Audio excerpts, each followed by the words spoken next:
The Luka trade finally ended the NBA's LeBron era. It's the protest in the streets we've all been waiting for. Law-abiding citizens have banded together to fight back against a capricious, craven billionaire class that exploits them and leaves them dangling in the wind. The demonstrators are people who have had enough. People who will no longer sit idly by as everything they've spent their lives valuing and fighting for is thoughtlessly dismantled. I'm speaking, of course, of Dallas Mavericks fans who, in the wake of their favorite team's decision to trade generational superstar Luka Doncic to the Lakers of all teams, have begun gathering outside American Airlines Arena before every home game, wielding signs and chanting slogans. They've also started accosting Mavericks brass in public.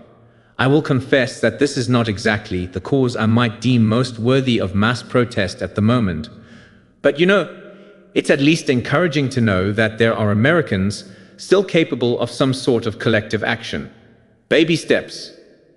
As this year's All-Star break recedes into the rearview mirror, the NBA's television ratings are down, but its vibes are otherwise immaculate. Other than the poorly received All-Star game itself, the league is firing on all cylinders. Its two biggest stars, LeBron James and Stephen Curry, brought in reinforcements at the trade deadline. It's got a cavalcade of new stars firmly establishing themselves on the global stage, Victor Wembanyama and Anthony Edwards. It features a riveting playoff chase with most famous teams in its biggest markets firmly in championship contention. And it's coming off the Doncic trade, which was so stunning that it was briefly the biggest story at the Super Bowl. With the second half about to kick off, and with only 2 months left until the playoffs begin, it's the ideal time for an NBA status check. Here are the 5 biggest storylines down the stretch, each of them compelling enough to maybe just get you out into the streets. The trade and the end of LeBron as the league's signature figure. The Luka Doncic trade was the biggest NBA event this year, the one story that crossed over into the non-sports world. That a player like Doncic, who is only 25 years old, and the sort of star franchises go full half-centuries searching for in vain, would be dealt at all is essentially unprecedented. But for all the upheaval in Dallas, the other side of this deal is even more interesting. LA may be worse off in the very near term, but the trade isn't about 2025. It's about identifying the next Lakers superstar to build the team around.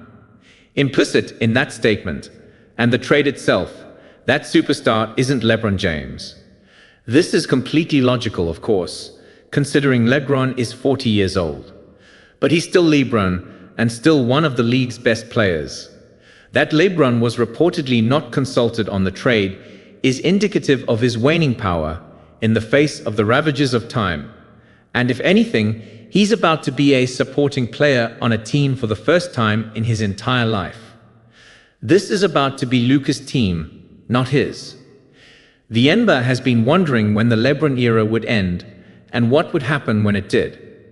It's now clear. It is happening. The only question is whether LeBron, thanks to Luka, can win himself one more title before he leaves. If it happens, it will likely be known, one suspects, as Luka's title, not LeBron's. The twilight of the other older stars. Last week, just before the All-Star break, Kevin Durant became the 9th player in NBA history to score 30,000 points. In his next game, he passed Julius Erving for 8th all-time in scoring with Wilt Chamberlain, Dirk Nowitzki, and yes, Michael Jordan now in his sights. It should be noted, however, that Durant's Suns lost both of those games to fall under 500 on the season. Basketball Reference's playoff odds give the Suns only a 14% chance of making the play-in game, let alone reaching the playoffs themselves. Suffice it to say, that's a disaster for the expensive Suns, who have Devin Booker and Bradley Beal surrounding Durant. The Suns were clearly shopping him at the deadline, but Durant is still in Phoenix, where he's likely to miss the postseason for the first time since he played for the Seattle Supersonics, a team that hasn't existed since 2008. Durant is still great, but he's not the centerpiece of a playoff team anymore. If that gets him down, well, he has company in two fellow former MVPs who are mostly irrelevant in this year's title chase. Stephen Curry, whose Warriors are just trying to sneak in the play-in game, and Joel Embiid, whose 76ers are trying to do the same. Embiid is younger than the other two but far more fragile. The NBA is transitioning out of the LeBron-Steve era. Those two are still by far the biggest brand names in the league, and that transition may happen fully this season. Durant used to be the most compelling personality in the NBA. No.